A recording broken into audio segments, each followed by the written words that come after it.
Hola a todos, espero que estén muy bien. Hoy vamos a tener la tutoría de enfermedades transmitidas por vectores. Cualquier duda que tengan, no duden en escribirme. Entonces, en esta tutoría vamos a abordar tres patologías principalmente.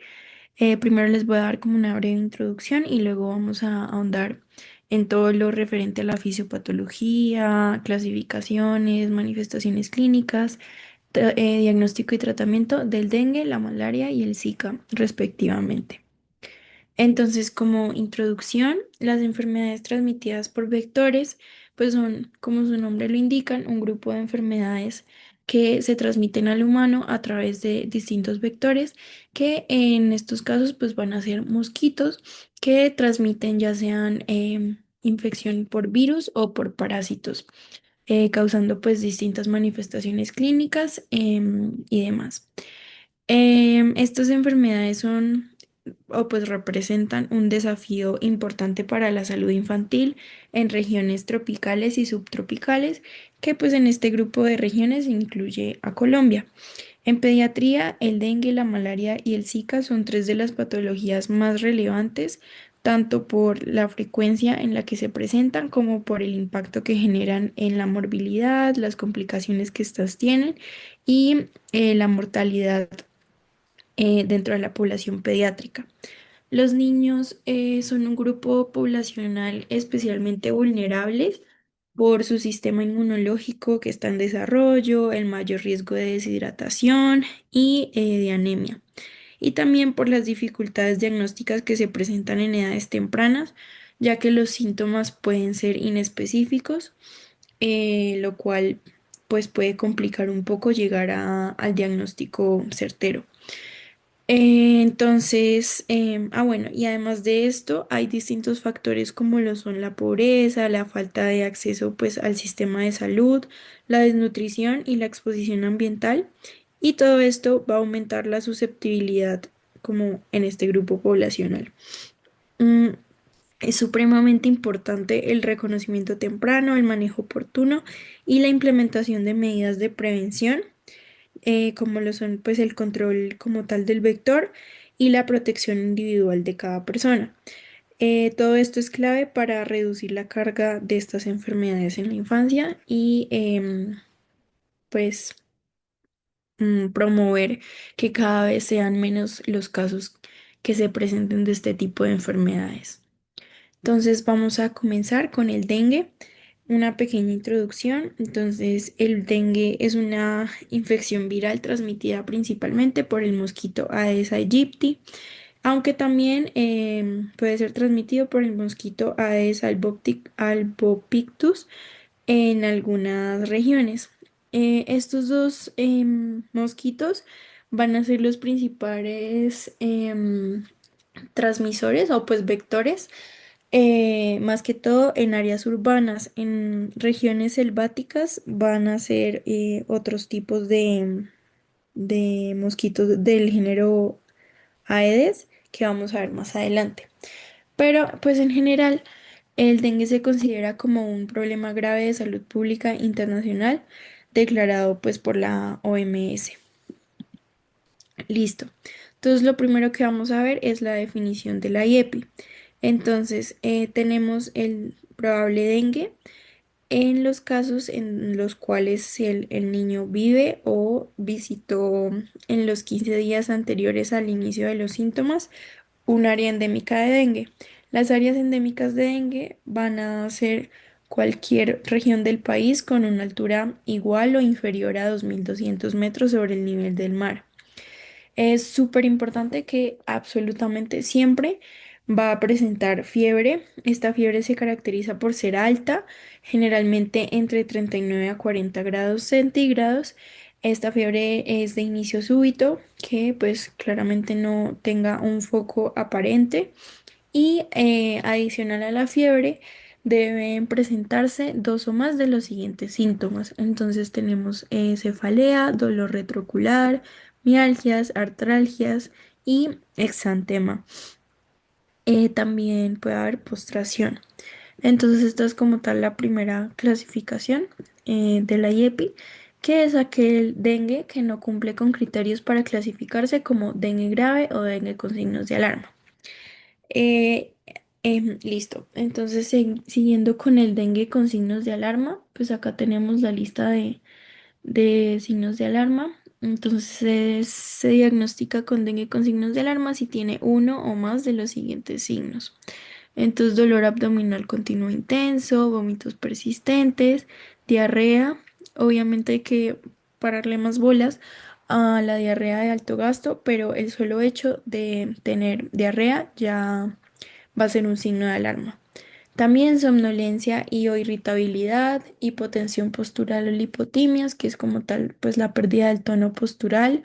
También hepatomegalia dolorosa mayor a 2 centímetros, disminución de la diuresis, disminución repentina de la temperatura, que incluso puede llegar a hipotermia, hemorragia en las mucosas, leucopenia, que pues es un conteo leucocitario menor a 4000, aumento del hematocrito mayor o igual al 20%, trombocitopenia.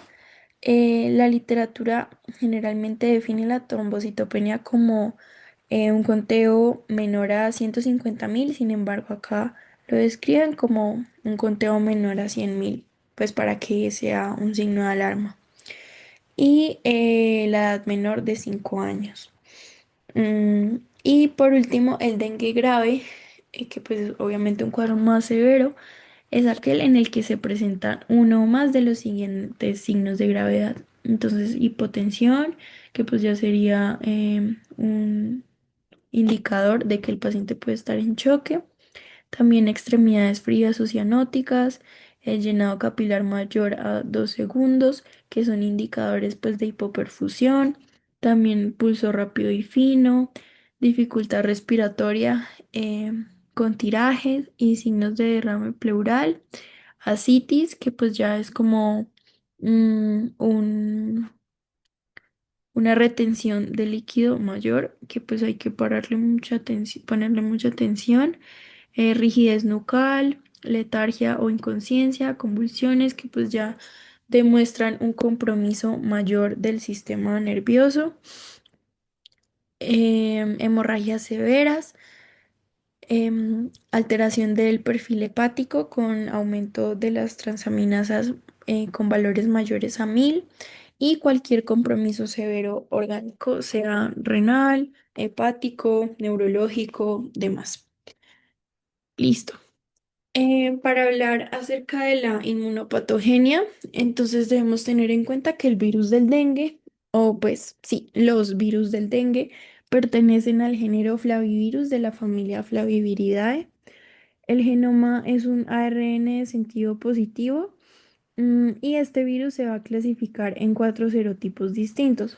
Por eso es que uno se puede llegar a enfermar de dengue 4 veces en la vida, porque pues puede ser afectado por serotipos distintos. Entonces estos son el DENF 1 al 4, que hace referencia pues al virus del dengue del 1 al 4. Estos son clasificados según sus antígenos de superficie y cada serotipo consta además de diferentes genotípicos que pues claramente son filogenéticamente distintos, que es lo que los hace diferentes del uno del otro. Perdón. Pero realmente las manifestaciones clínicas, el tratamiento y demás no van a cambiar. El genoma está compuesto por un único y largo marco de lectura abierto, flanqueado que tiene 2 regiones no codificantes.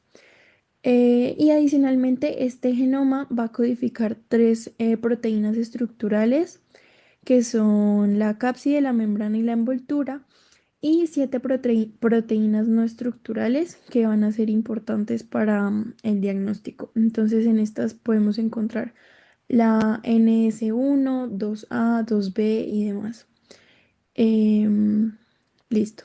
Y pues NS hace referencia como a proteína no estructural. En cuanto al ciclo replicativo del virus del dengue, entonces después de la inoculación por parte de un mosquito que esté infectado, el virus inicialmente se va a empezar a replicar en las células dendríticas de Langerhans, que como bien sabemos están ubicadas en el páncreas y posteriormente va a migrar hacia los ganglios linfáticos regionales. La diseminación del virus en el torrente sanguíneo ocurre a través de células del sistema inmune, como lo son los monocitos y los macrófagos circulantes, y esto va a llegar a afectar órganos sólidos y también a la médula ósea. Durante la fase inicial de replicación, el virus se va a unir a receptores celulares y es internalizado por el proceso de endocitosis mediada por clatrina. La proteína E del virus va a facilitar la fusión con la membrana endosómica liberando su contenido en el citoplasma. Y una vez liberado pues este contenido, el genoma viral se va a empezar a replicar y se va a traducir en las proteínas estructurales y no estructurales que les mencioné anteriormente. Listo. En cuanto a la transmisión del virus, pues este es como un esquema que propone el CDC, en donde vemos que el mosquito pica a una persona que ya está infectada por el virus del dengue, entonces el mosquito se va a infectar y este mosquito infectado pica a las personas y las infecta con el virus. Bueno, pues esto es básicamente lo mismo. Y los miembros de la comunidad se infectan con el virus del dengue, pues por la picadura del mosquito. Entonces, el dengue se va a transmitir tanto en áreas urbanas como boscosas a través de ciclos de transmisión humano y selvático, respectivamente. En las áreas urbanas, como les mencionaba anteriormente, los vectores son principalmente el Aedes aegypti y Aedes albopictus, mientras que en ambientes selváticos los vectores son diferentes. Entonces tenemos el Aedes luteocephalus, el Furcifer y Taylori. La transmisión vertical entre mosquitos es crucial para mantener los ciclos de transmisión y por eso es importante, em, pues, controlar la reproducción del vector como tal. Adicionalmente, se han informado vías de transmisión no verticales, perdón, no vectoriales, que incluyen la transfusión de hemoderivados, el trasplante de órganos y la transmisión vertical, que es tanto intraparto como perinatal. Listo. Pasando a las manifestaciones clínicas, el dengue realmente es una enfermedad sistémica muy amplia que tiene diversas presentaciones clínicas, puede ir desde infecciones asintomáticas em, hasta formas graves que tienen o pues pueden presentar complicaciones como lo son la coagulopatía, el choque o incluso falla orgánica. Podemos dividir la enfermedad en tres fases. La primera es la fase febril. Esta va a tener una duración entre 2 a 7 días. Los pacientes experimentan fiebre alta, como les mencionaba, generalmente entre 39 a 40 grados centígrados, que va a estar acompañada de síntomas como las osteomialgias, cefalea, el dolor retrocular, también manifestaciones cutáneas.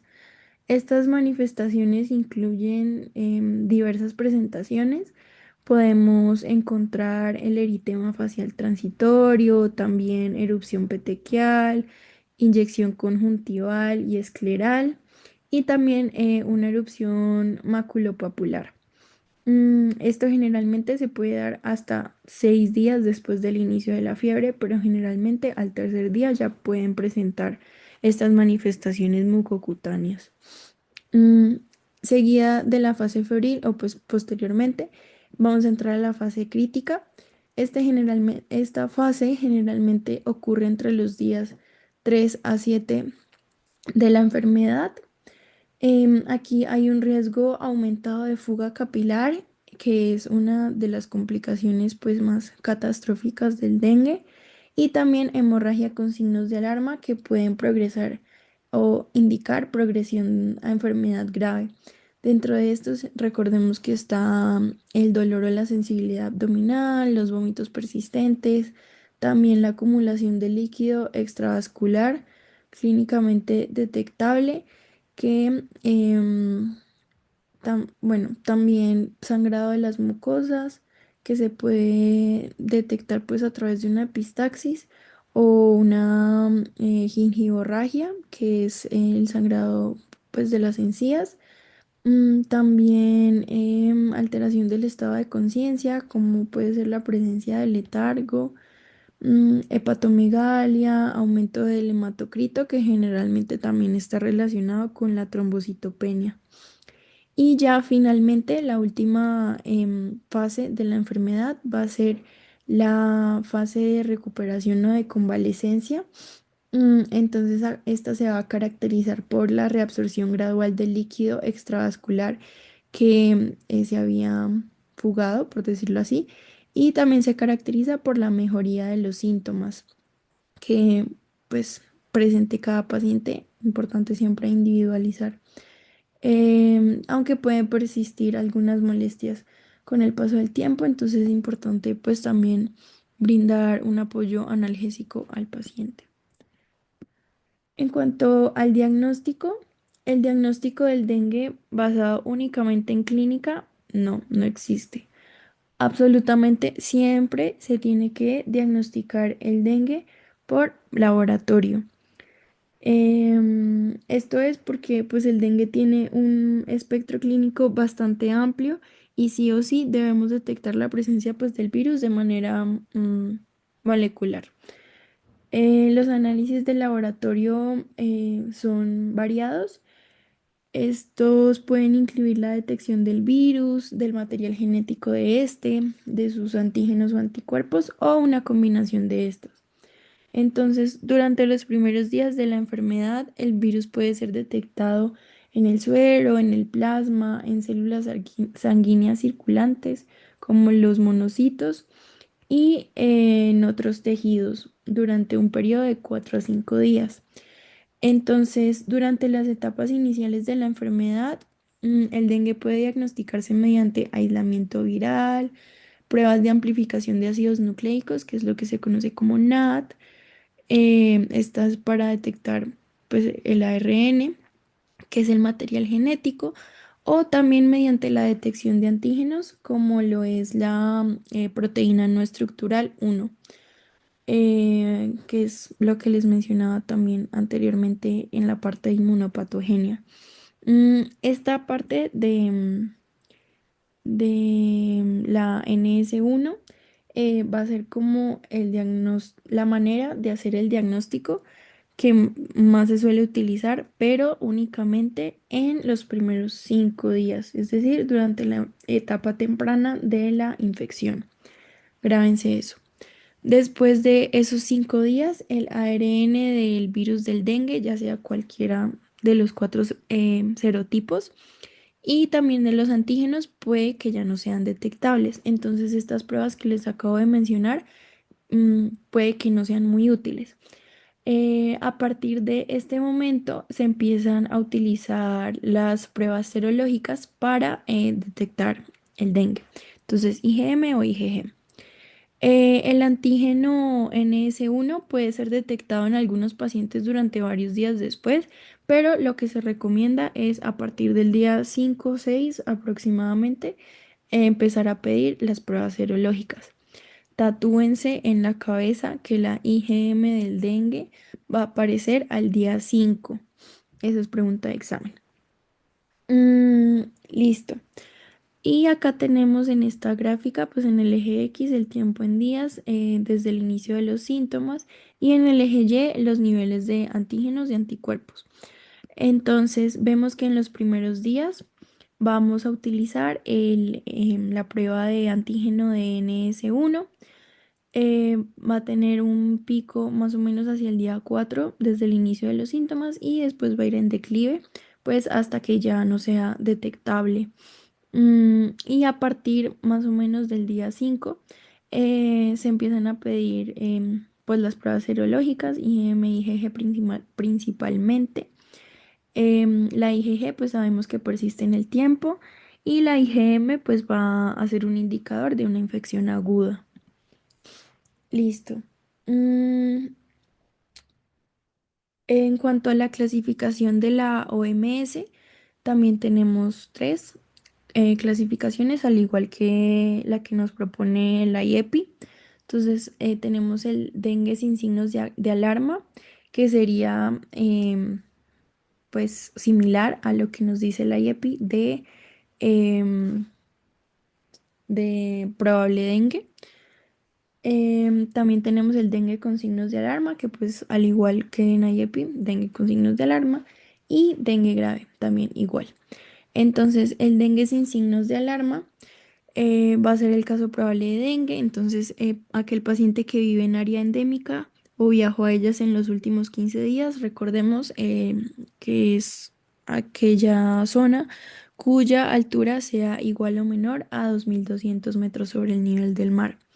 También aquel paciente que presenta fiebre, importante, siempre está la fiebre, y dos o más de las siguientes manifestaciones. Entonces, náusea, vómito, exantema, que recordemos que pues las manifestaciones cutáneas pueden ser muy variadas.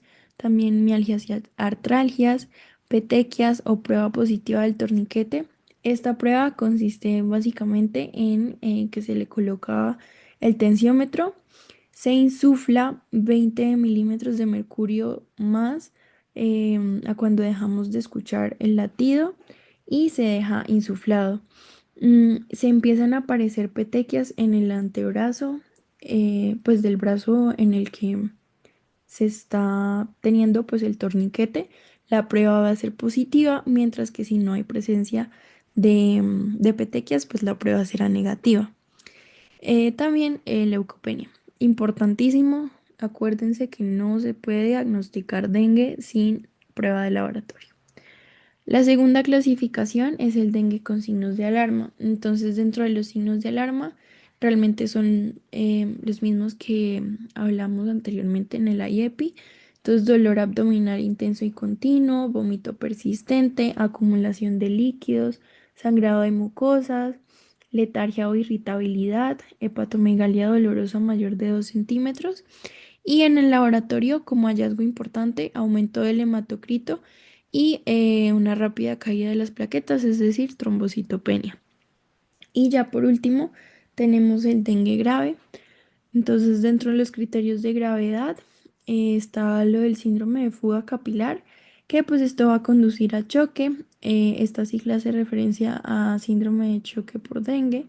También acumulación de fluidos en el pulmón que puede dar origen a derrame pleural, también pues disnea, sangrado grave según la evaluación del clínico, daño orgánico grave, ya sea pues un daño neurológico, hepático, renal. En cuanto a la alteración en el perfil hepático, vamos a evidenciar un aumento de las transaminasas, la AST o ALT mayor o igual a 1000. Y también podemos ver algunas alteraciones en el sistema nervioso central, en el corazón y otros órganos que pues evidencian lo del daño orgánico grave.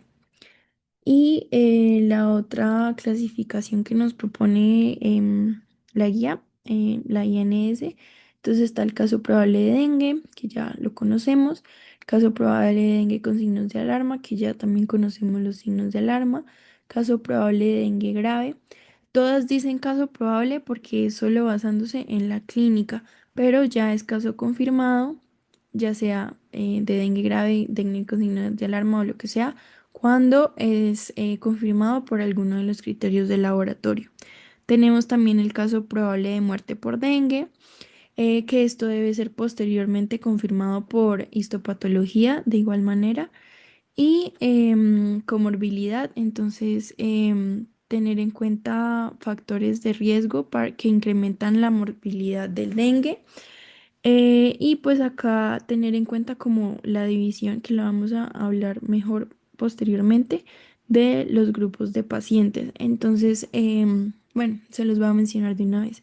Entonces, el grupo A van a ser aquellos pacientes em, que no tengan ningún signo de alarma ni riesgo social. El grupo B lo vamos a dividir en B1. B1 es caso probable de dengue que no tenga signos de alarma, pero sí tenga factores de riesgo, por ejemplo, el alto riesgo social o los niños menores, pues extremos de la vida, entonces niños menores de 5 años Ah, no, esto ya sería un signo de alarma, olvídenlo. Entonces, B1, pacientes con caso probable de dengue sin signo de alarma, pero con factores de riesgo. Y el grupo B2, que son aquellos que tienen signos de alarma y factores de riesgo. Entonces, acá sí entran los extremos de la vida, los mayores de 65 años y menores de 5 años. Y bueno, sí, esto. Entonces ya posteriormente vamos a seguir hablando de. Y por último, el grupo C ya serían pues los que tienen dengue grave. Ah, bueno, listo. De una vez, entonces, en cuanto al tratamiento, pues realmente no hay tratamientos específicos que estén aprobados por la FDA para el dengue. Hay varios candidatos que han sido probados en examen, en ensayos clínicos, pero lo que se utiliza pues en la práctica clínica es que dependiendo de la gravedad, los pacientes pueden ser tratados en casa, que sería el grupo A, hospitalizados, grupo B, o necesitar tratamiento de emergencia, que es el grupo C. Entonces, como les mencionaba, el grupo A van a ser aquellos pacientes con caso probable de dengue sin signos de alarma. Estos pacientes pueden recibir un tratamiento ambulatorio, pueden mantener una hidratación adecuada con líquidos orales mientras no lleguen a presentar algún signo de alarma. Lo que se les recomienda es mantener reposo, ingerir mucho líquido, evitar el consumo de bebidas carbonatadas. Se puede administrar paracetamol para la fiebre alta, pero se deben evitar otros AINES. Mm, la hospitalización durante la fase febril se va a reservar para aquellos pacientes que no puedan mantener una hidratación oral adecuada, aquellos que tengan alguna enfermedad subyacente o que tengan un riesgo social. Entonces, estos ya serían pues los pacientes del grupo B. Entonces, como les mencionaba, el B1 son aquellos pacientes que no tienen signos de alarma, pero sí tienen factores de riesgo. Y el grupo B2 son los pacientes que tienen tanto factores de riesgo como signos de alarma. Mm, entonces, esto incluye a pacientes con signos de alarma, condiciones médicas coexistentes que puedan complicar el dengue y súper importante nunca pasar por alto el riesgo social. En estos pacientes el tratamiento que se les brinda es una reposición rápida de líquidos. em, pues sí, evaluar el hematocrito antes de iniciar la terapia intravenosa. Acá ya los líquidos, pues aparte de recomendarles la ingesta de líquido por vía oral, también se debe administrar terapia hídrica endovenosa. Entonces se usan líquidos isotónicos como lo son la solución salina normal, el 0,9% o lactato de Ringer a tasas específicas. Entonces se comienza con una tasa o pues una velocidad de infusión entre 5 a 7 mililitros kilo hora durante las primeras 1 a 2 horas. Luego se va a bajar un poco la velocidad de infusión a 3 a 5 mililitros kilo hora durante 2 a 4 horas. Y luego se baja un poco más a 2 a 3 mililitros kilo hora según la respuesta clínica. Y pues se va evaluando cómo está ese balance hídrico, que recordemos que normalmente, bueno, el balance hídrico se va a calcular em, con los líquidos administrados menos los líquidos eliminados. Normalmente el balance hídrico en una persona sana va a ser negativo, es decir, pues los líquidos que eliminamos van a superar los líquidos que ingerimos. Pero en el dengue es súper importante que este balance hídrico sea positivo, es decir, que administremos mucho más líquido de lo que el paciente está expulsando. Esto es, pues, se relaciona con lo del síndrome de fuga capilar y pues también ayuda mucho a prevenir deshidratación y demás. Mm, listo. Es súper importante reevaluar constantemente el estado clínico y repetir el hematocrito. Lo que se ve mucho en la práctica clínica es que se debe pedir al menos un hemograma cada 24 horas. durante los primeros días de la enfermedad, pues para ver cómo va evolucionando tanto el hematocrito como las plaquetas. Si los signos vitales empeoran y el hematocrito empieza a aumentar mucho, se debe aumentar la tasa a 5 a 10 mililitros kilo hora durante 1 a 2 horas. Eh, pues sí, para evitar que empeore más. Mm, y se van reduciendo gradualmente los líquidos intravenosos cuando disminuya la pérdida de plasma ya hacia el final de la fase crítica. Los líquidos intravenosos son generalmente necesarios únicamente durante 24 a 48 horas, pero igual, súper importante no generalizar, sino que ir viendo el estado clínico del paciente y ajustarse pues a sus necesidades. Y por último, tenemos el grupo C, que hace referencia a los pacientes con dengue grave. Estos pacientes pues necesitan atención médica urgente debido a su condición crítica. Se debe reponer rápidamente el plasma perdido, también con soluciones isotónicas, entonces lactato de Ringer y solución al 0,9.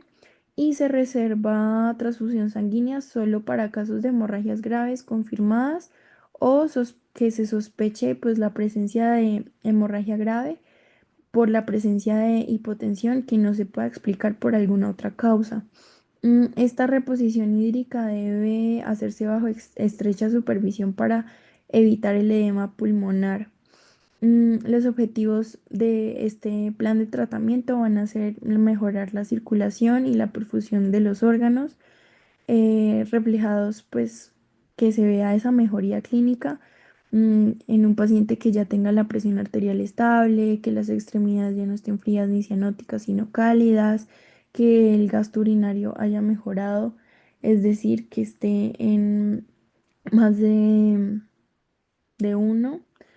Y también en caso de que presente alguna alteración del equilibrio ácido-base, pues que esto también ya se haya resuelto. Y acá está pues un algoritmo, por decirlo así, de la CDC, también del manejo del dengue. Entonces está el caso probable o el diagnóstico presuntivo, que es lo mismo. Si vive o estuvo en un área endémica en los últimos 15 días, tenga fiebre y alguno de los siguientes, entonces lo que vimos anteriormente. También tener en cuenta los signos de alarma. mm, y pues a partir de esto, definir el tratamiento. Entonces, si no tiene signos de alarma, grupo A, manejo ambulatorio. Si tiene signos de alarma de dengue severo o alguno de los siguientes, es decir, factor de riesgo. Entonces, embarazo, ira, coagulopatía, disnea, que no tolere vía oral o, súper importante, acá también hacen énfasis en esto, el riesgo social. Entonces, grupo B, se hace manejo pues hospitalizado. Y por último, el grupo C, que son los pacientes con dengue grave, entonces ya que tienen choque o distrés respiratorio por la fuga capilar, que tengan una hemorragia significativa o alguna alteración orgánica. Entonces acá ponen como ejemplo la miocarditis, la alteración del perfil hepático, la encefalitis. Y ya. Y por último, la prevención. Ah, bueno, casi último, prevención. Se debe evitar los depósitos de agua que sirven de criadero para los mosquitos para disminuir la reproducción de los mismos, ya que pues uno de los propósitos es evitar, pues sí, la reproducción del vector, que es el mosquito. Entonces, lo que se recomienda es cambiar frecuentemente el agua de los bebederos de animales y floreros, ya que en estos como sitios de aguas estancadas es que los mosquitos ponen sus huevos. Entonces, pues, ajá, cambiar frecuentemente el agua.